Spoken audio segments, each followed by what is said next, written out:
É possível uma ação coletiva de franqueados contra a franqueadora?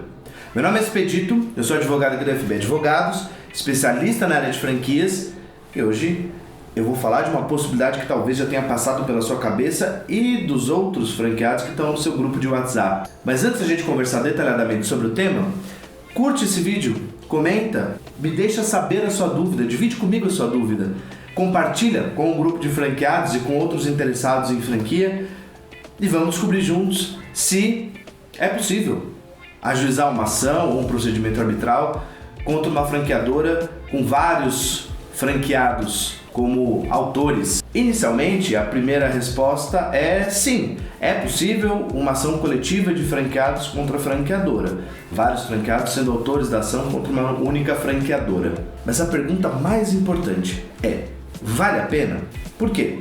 Venha nesse raciocínio comigo. Cada franqueado, por mais que existam problemas coletivos, cada franqueado tem uma questão, um problema, uma história e, obviamente, uma consequência em relação aos descumprimentos da franqueadora. Então, quando eu conto essa história ou essas histórias, se eu estiver falando de uma ação coletiva para um juiz, evidentemente que ele não vai conseguir se debruçar com tanto cuidado sobre cada uma das histórias. Por quê? Para ele é uma ação só e ele vai julgar conjuntamente. E tem um outro detalhe, todos os franqueados têm que juntar as provas ao mesmo tempo. Tem que fazer tudo ao mesmo tempo. Então, se alguém não conseguir juntar uma prova, não responder, isso prejudica o andamento do processo para outros eventualmente. E aí, por mais que pareça ser uma excelente ideia, porque talvez vocês consigam ratear os custos, não é uma verdade, porque de qualquer modo, para uma ação eu sempre tenho que somar todas as indenizações, ressarcimentos, tudo que eu for colocar como pedido para o juiz, pedido financeiro, eu tenho que somar. Então o valor da causa, por mais que ele seja dividido com várias partes, ele vai ser proporcional a essa quantidade de pessoas. Então você vai ter que fazer o recolhimento das suas custas com base no valor total da causa também. Então no fim, nesse aspecto financeiro, vai ser a mesma coisa. Depois a gente vai falar de procedimento arbitral, tá? Na medida em que cada um tem a sua história, é muito mais interessante que o juiz olhe para cada uma das histórias com detalhamento, que ele possa analisar cada uma das situações. Quando uma ação coletiva contra a franqueadora pode valer a pena?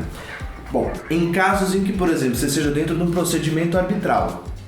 Por quê? Dentro do procedimento arbitral, você tem um árbitro que entende muito de franquias normalmente e que tem tempo e possibilidade de se debruçar sobre o caso, de fazer uma audiência de 2, 3, 4 dias, exatamente para poder detalhadamente verificar cada caso e conseguir julgar corretamente, de acordo com o seu melhor conhecimento, aqueles casos. E tem um detalhe, no procedimento arbitral, muitas vezes o custo, que a gente já havia falado, ele é um impedimento sim para um franqueado entrar com uma ação, porque muitas vezes o franqueado vai pedir 30, 40 mil reais de ressarcimento e o custo da câmara é 18. E o franqueado já está quebrado, não tem condição. Mas quando você soma isso com outros franqueados, a depender de como a tabela de custas funcione daquela câmara, você consegue dividir esses custos e realmente se tornar viável.